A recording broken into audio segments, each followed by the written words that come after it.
안녕하세요. 날마다 기막힌 정오의 박전 목사입니다. 한 주의 중반이 목요일입니다. 오늘도 주님의 은혜와 평강이 여러분들과 함께 하시기를 주님의 이름으로 기도합니다. 1700년도에 칼빈주의 신학자로 알려진 조나단 에드워즈는 다음과 같은 수칙을 세워놓고 그 수칙을 평생토록 지켰다고 합니다.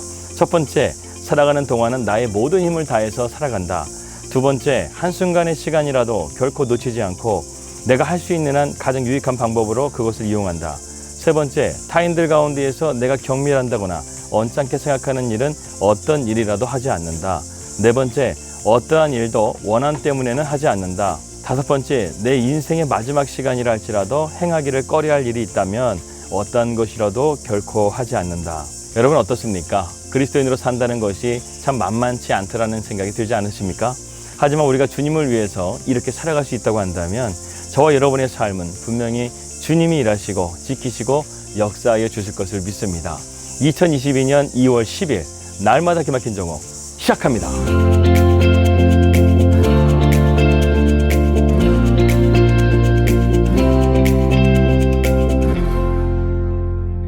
말씀 들어가도록 하겠습니다. 우리는 계속해서 다니엘서의 말씀을 함께 살펴보고 있습니다. 오늘 본문 말씀인 다니엘서 6장의 말씀을 보게 되면 다니엘이 80세가 되었음에도 불구하고 그의 총명과 지혜는 전혀 녹슬지 않았다고 말씀하고 있습니다. 그래서 다리오 왕은 이 다니엘을 파격적으로 발탁해서 나라의 행정을 맡는 책임자로 세우게 되죠. 하지만 자기의 나라도 아니고 자기가 정복한 나라의 사람을 그렇게 파격적으로 신임한다는 것에 대해서 많은 대신들은 불만을 품고 있었습니다.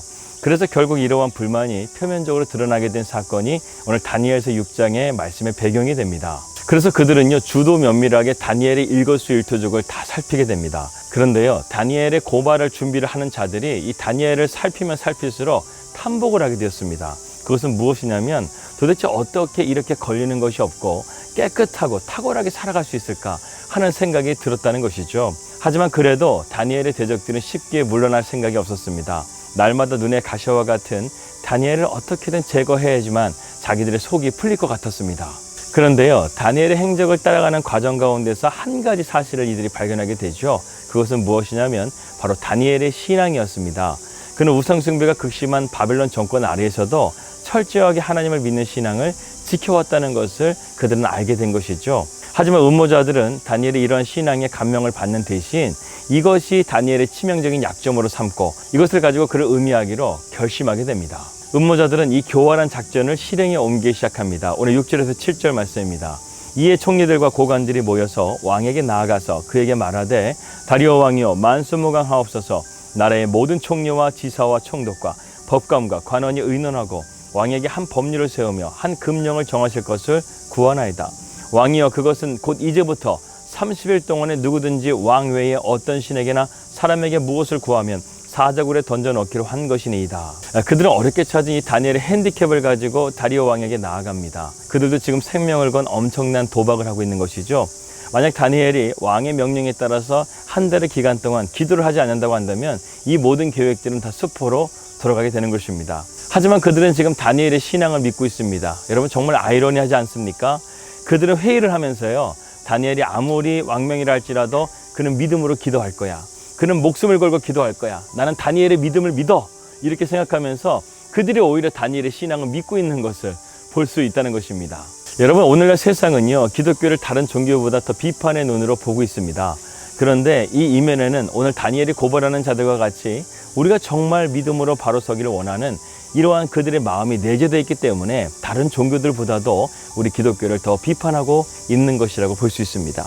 그들은 정말 우리가 믿음으로 제대로 사는 것을 보고 싶어 해요. 왜? 세상이 죄악으로 물들었기 때문에 우리 그리스도인들이야말로 세상의 마지막 보루가 되어져서 우리 그리스도인들이 바른 길로 걸어가기를 그들은 정말로 원하고 있다는 거예요.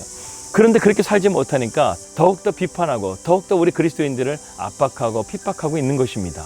그러니까 우리가 어떻게 살아가야 돼요? 잘 살아야 돼요. 하나님의 말씀 가운데 잘 살아야 돼요. 십계명을 지키고 온전히 예수 그리스도의 은혜를 통해서 우리가 세상 가운데서 하나님의 사람으로서 바르게 살아가야 된다는 것입니다.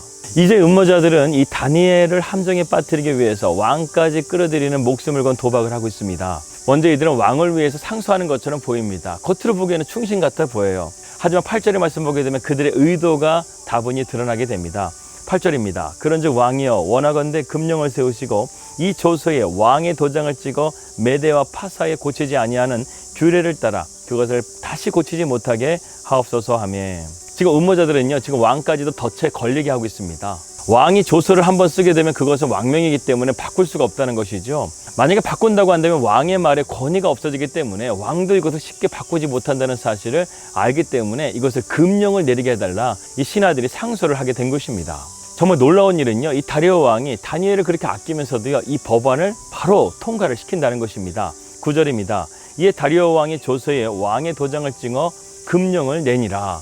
분명 다리오 왕은 다니엘을 아끼는 사람이었습니다. 그렇기 때문에 이 금령을 내린다고 한다면 다니엘이 마음에 걸렸을 거예요. 우리는 이 행간에 있는 상황들을 다 이해하지는 못합니다. 그래서 이후에 다니엘이 사자굴에 들어갔었을 때 이 다리오 왕이 금식을 하면서 다니엘을 위해서 기도했던 것을 우리는 보게 되죠. 이렇게 다니엘을 아끼고 사랑했던 이 다리오 왕이 어떻게 이러한 금령을 속전속결로 처리하게 되었을까요? 우리는 이것에 대한 상황들을 자세히는 알지는 못합니다. 하지만 여기서 중요한 것은요, 다니엘은 이러한 상황 속에서도 굴하지 않고 그는 변함없이 하루의 성전을 향해서 기도했다는 것이죠. 10절의 말씀입니다. 다니엘이 이 조서에 왕의 도장이 찍힌 것을 알고도 자기 집에 돌아가서는 윗방에 올라가 예루살렘으로 향한 창문을 열고 전에 하던 대로 하루에 3번씩 무릎을 꿇고 기도하며 그의 하나님께 감사하였더라.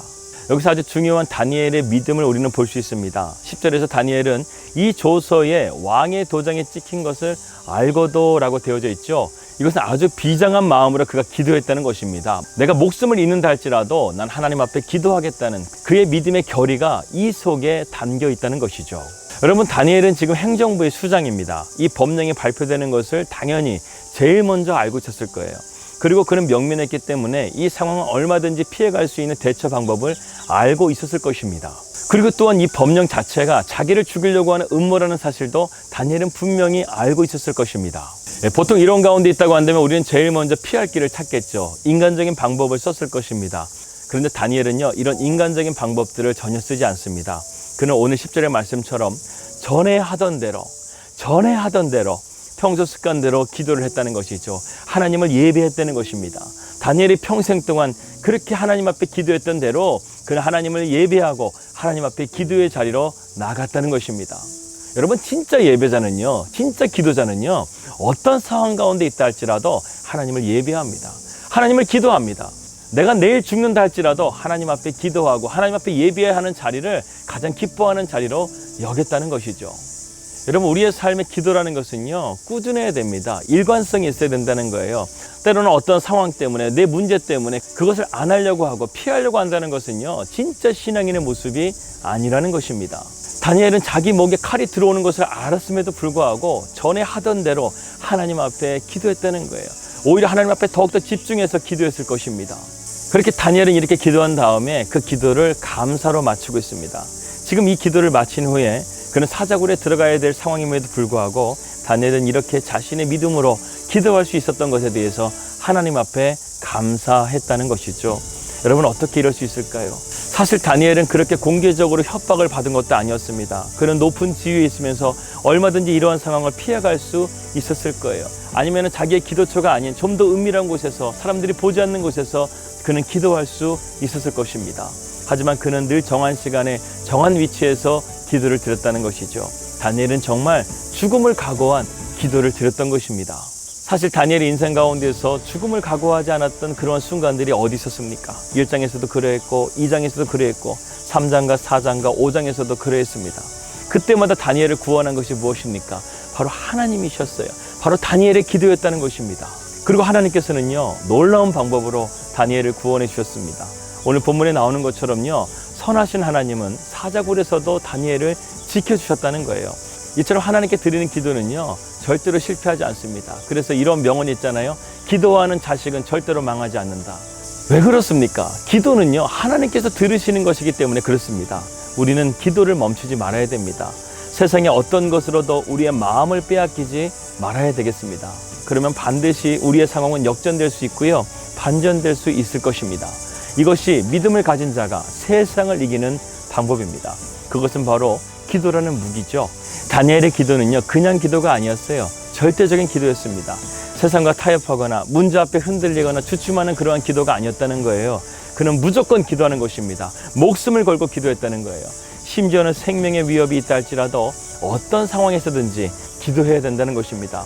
2022년 새해 우리는 이러한 다니엘과 같은 기도가 필요합니다. 주님은 우리의 기도를 다 듣고 계셔요. 하지만 주님이 기뻐하시는 기도는 다니엘처럼 뜻을 정한 기도, 목숨을 건 기도, 감사가 멈추지 않는 기도를 주님께서는 기뻐하십니다. 바울이 데살로니가 교회에게 이렇게 말을 하죠. 항상 기뻐하라, 쉬지 말고 기도하라, 범사에 감사하라. 이는 그리스도 예수 안에서 너희를 향하신 하나님의 뜻이니라. 이러한 경건의 삶이 저와 여러분들의 삶이 되시기를 주님의 이름으로 기도합니다.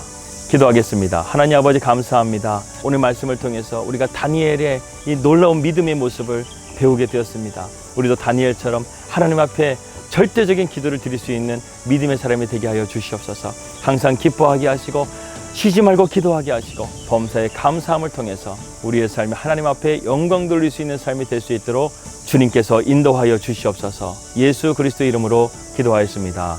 아멘. 평안 하루 되시고요. 저는 내일 뵙도록 하겠습니다. 우리 믿음으로 승리합시다. 할렐루야.